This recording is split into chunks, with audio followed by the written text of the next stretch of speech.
Dear little sister, today is so special, show and tell. As you probably know, we've been in quarantine, stuck since March, honestly. So it's been a while. It's been tough, you know. People have had to go to school. People are like working at home. People have been laid off. People have been fired. You've been homeschooling. Everybody's been homeschooling. Anyways, it's been wild. 2020 has been wild.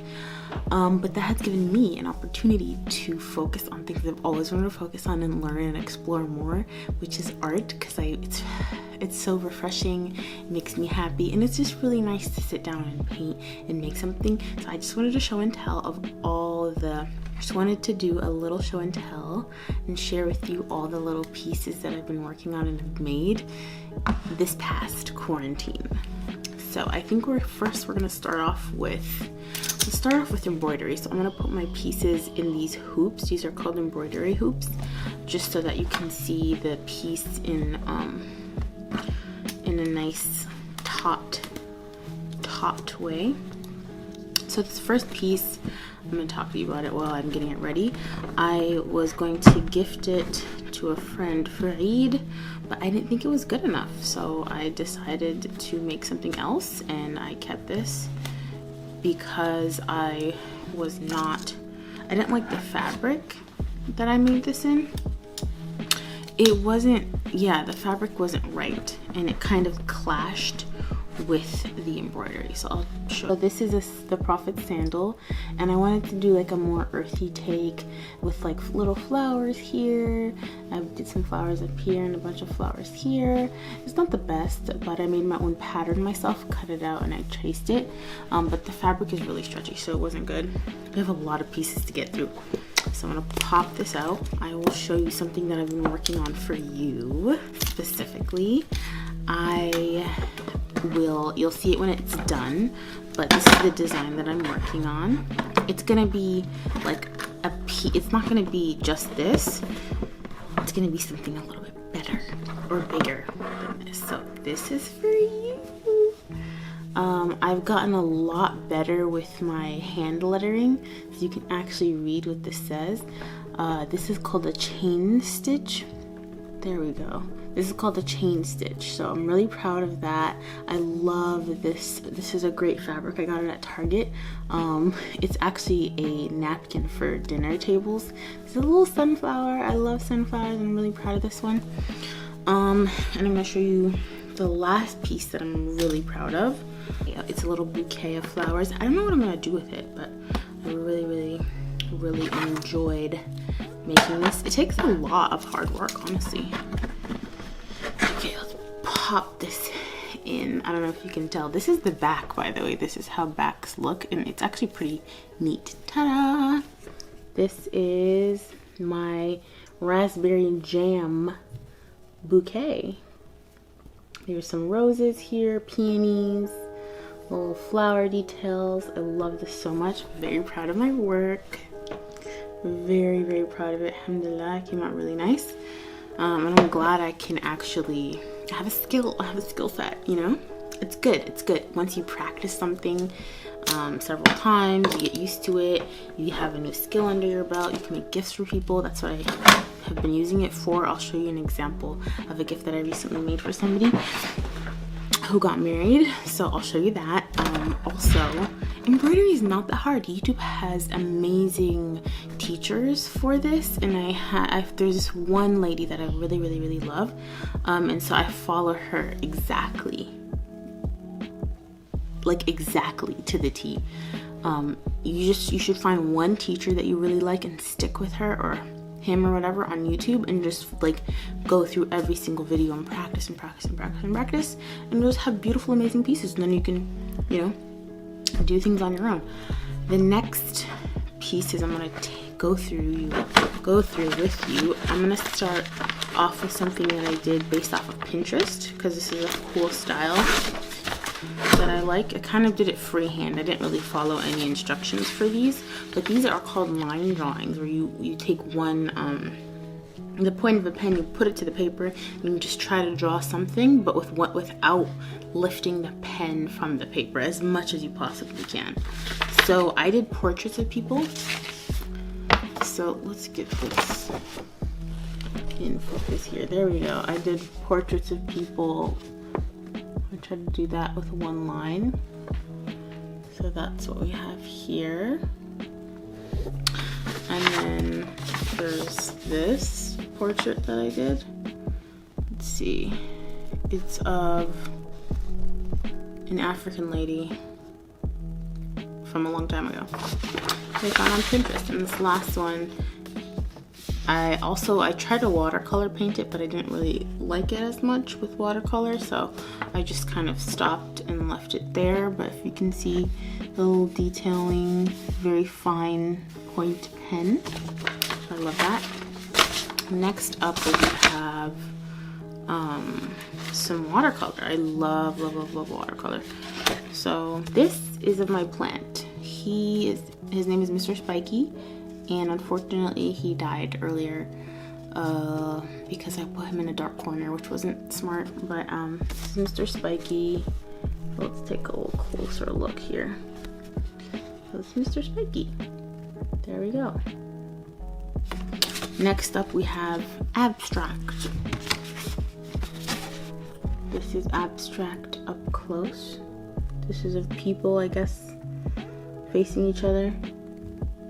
Lines, colors, very cool stuff. I like this one a lot. Just get the focus in there. Oh, that's great. Next up, I did use watercolor to make this, but I guess you would call it mixed media, where you do a bunch of different stuff. This is henna hand. I was inspired by the pillows and the diwans in the Khalij, and all the diwans, they have these nice pillows and cushions with this pattern on it. At the souk, got this is really, I love this so much.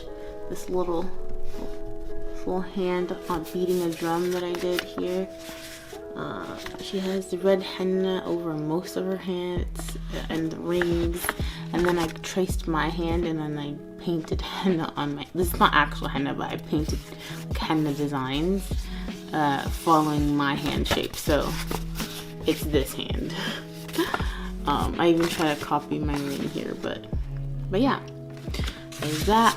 These oranges I saw on Pinterest, and I saw the leaves on a different Pinterest tutorial, and I love that so much. But these paintings are on watercolor paper, so they actually look a lot better than the other ones on the small paper, because that was mixed media paper, which wasn't the best for watercolor. I love this. It makes me happy. Next, we have abstract. I like this a lot. Just random splotches. See if we can sell it for $1 million. Then we have more abstract. This is layered. I layered them over so you can kind of see where the shape bleeds into the other shape. You have to be really patient with watercolor. You have to let the different pieces of paint dry before you do this, or draw any other things overlapping, because you're gonna get it to be messy. This is something that I wanted to show you because it's really pretty and it made me really happy. I did this freehand. I didn't follow. This is after learning from many tutorials. So I don't know if you can see that here. We have roses, all these little elements. These are all the elements.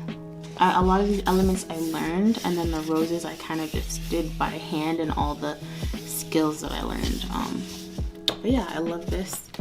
It's not necessarily like a piece, it's kind of like me practicing all the stuff that I learned.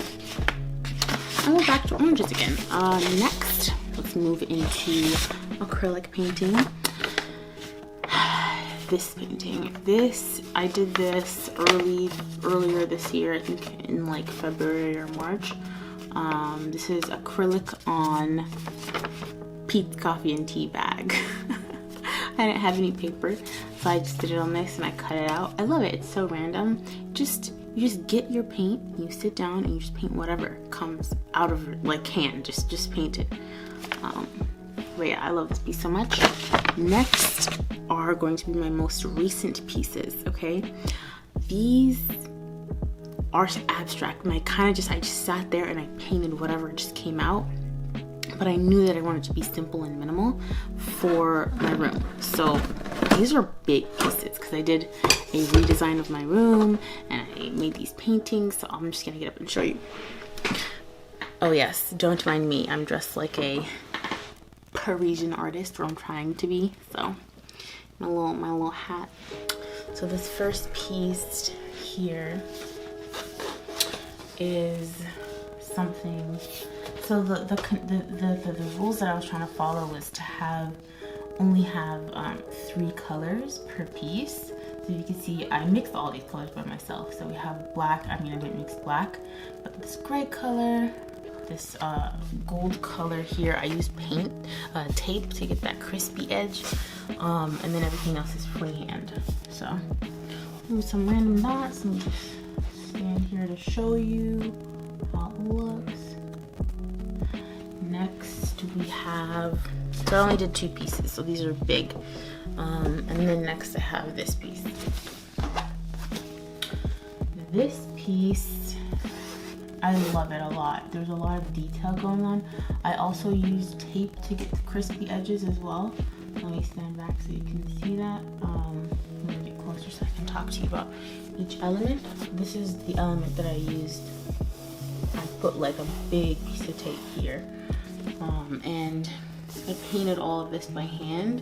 I was worried at first that it would look like a zebra, but it actually doesn't when you put it up. But when I was painting it, it kind of looked like a zebra. I was going for fingerprint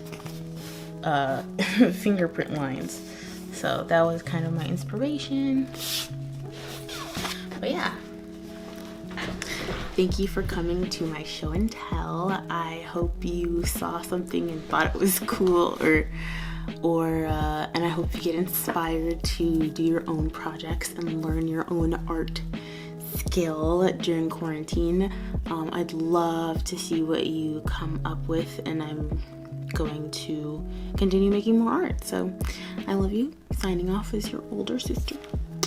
Oh, we should sign off with this.